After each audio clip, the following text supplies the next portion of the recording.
Beberapa figur publik Indonesia diketahui tidak lagi memeluk Islam pada tahun-tahun terakhir sebelum meninggal. Sebuah keputusan personal yang mengejutkan keluarga dan penggemar mereka. Melalui episode ini, Sorot Poin mengulas kisah mereka berdasarkan fakta dan keterangan terpercaya. Berikut ini ulasannya, tanpa prasangka, tanpa sensasi, dengan pendekatan yang netral dan faktual.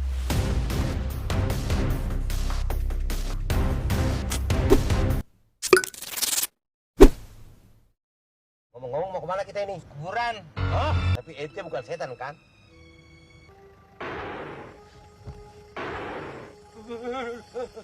Itu semua. Gaun merah, tawa cekikikan di sekitar jembatan. Si manis jembatan Ancol bukan sekadar cerita horor, melainkan peran ikonik yang melekat pada nama Kiki Fatmala sebelum perjalanan hidupnya memasuki fase yang jauh lebih sunyi. Siapa yang tak kenal Kiki Fatmala? Karirnya di dunia hiburan berlangsung panjang sejak era 80-an dan menjadikannya salah satu ikon layar kaca pada masanya. Kiki diketahui lahir dan dibesarkan sebagai seorang Muslim. Namun, dalam beberapa tahun terakhir hidupnya, ia secara terbuka mengakui sedang menjalani proses pencarian spiritual. Sekitar 2014, Kiki menyebut mengalami pengalaman emosional yang kuat saat berada di lingkungan pertemanan tertentu, yang kemudian mendorongnya mempertimbangkan keyakinan lain. Proses tersebut berlangsung bertahap dan relatif tertutup dari sorotan publik. Ia baru mengungkapkannya secara terbuka beberapa tahun kemudian. Keluarga dan rekan terdekat menyatakan bahwa keputusan itu diambil secara personal dan dijalani hingga akhir hayatnya. Dan akhirnya ia pun meninggal dalam keadaan murtad atau keluar dari Islam. Yana Zain, pergulatan iman di detik akhir memicu konflik keluarga yang tak terbendung.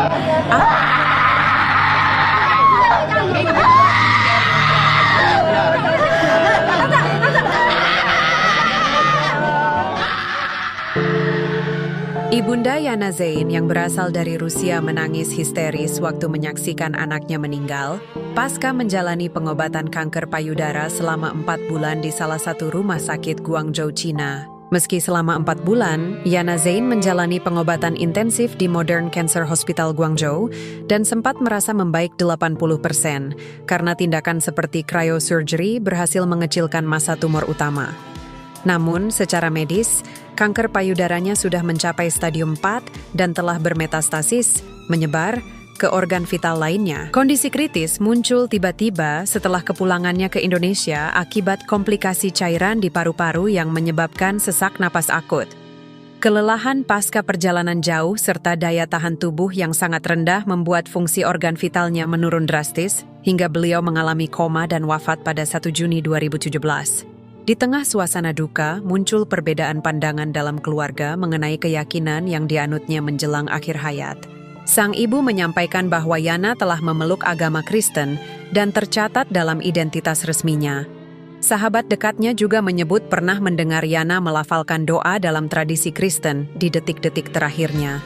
Namun sang ayah tetap berpegang pada keyakinan bahwa putrinya sejak kecil dibesarkan sebagai Muslim dan menginginkan pemakaman sesuai ajaran Islam. Hasil akhir dari konflik dramatis ini adalah kemenangan pihak ayah. Yana Zain akhirnya disolatkan dan dimakamkan secara Islam di TPU Gandul, Cinere. Edi Gomblo, rahasia keyakinan yang dipendam, terungkap justru saat liang lahat digali.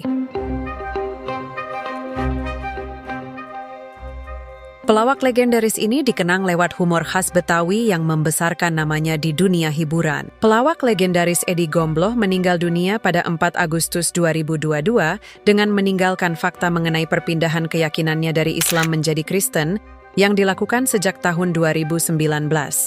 Kabar perpindahan agama ini memicu polemik keluarga karena putri sulungnya, Diah Pujiati, mengaku tidak mengetahui keputusan tersebut hingga hari pemakaman tiba. Sang anak pun kaget dan merasa kecewa. Pasalnya sang ayah merahasiakan keyakinannya selama hidup. Edi Gomblo akhirnya dimakamkan secara Kristiani di TPU Tegal Alur. Meskipun sempat terjadi perbedaan komunikasi antar anggota keluarga terkait rahasia spiritual tersebut, mendiang tetap dihormati sebagai tokoh komedi besar. Arswendo Atmowiloto.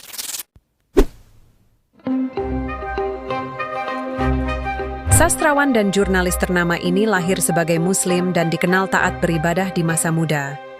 Setelah menikah dengan Agnes Srihartini, ia memutuskan berpindah ke agama Katolik dan mengambil nama baptis Paulus. Keputusan tersebut diambil sebagai bentuk kesatuan iman dalam rumah tangga dan komitmen spiritual pribadi. Arswendo wafat pada usia 70 tahun dan dimakamkan secara Katolik. Diana Nasution mengganti iman karena pasangan, keyakinan lama seakan lagu kenangan.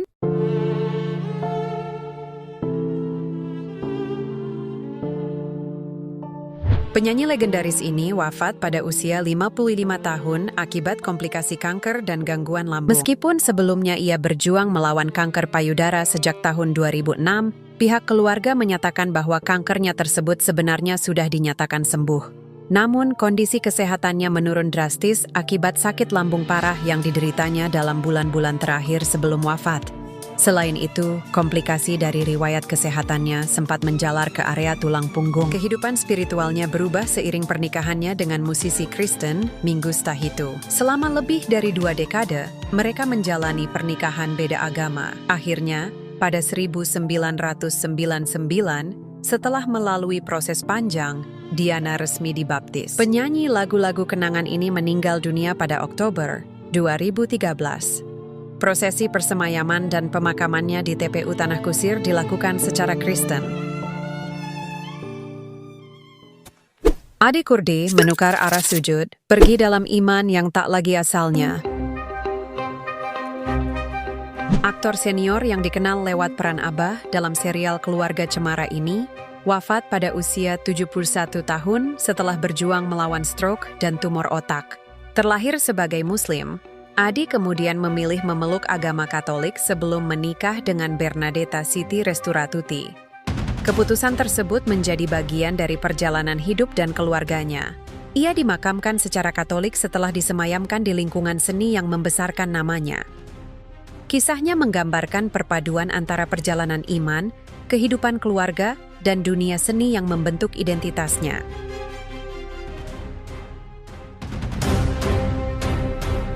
Fenomena artis yang memilih berpindah keyakinan menjelang akhir hayatnya adalah sebuah keputusan yang risikonya kelak ditanggung sendiri. Dalam timbangan akhirat, setiap perpindahan keyakinan bukanlah sekadar pindah administrasi duniawi, melainkan sebuah pertaruhan besar yang konsekuensinya baru akan terasa secara mutlak di hari penghakiman. Dunia mungkin mengenal mereka lewat karya dan popularitas, namun di hadapan pengadilan ilahi, semua atribut itu akan tanggal. Yang tersisa hanyalah kemurnian tauhid dan keteguhan iman. Memilih jalan baru di penghujung usia membawa beban pertanggungjawaban yang berat. Apakah pilihan tersebut didasari oleh hidayah yang lurus atau sekadar pelarian sesaat? Sebab, setiap jiwa akan berdiri sendirian untuk mempertanggungjawabkan orientasi ketuhanannya tanpa bisa diwakili oleh siapapun.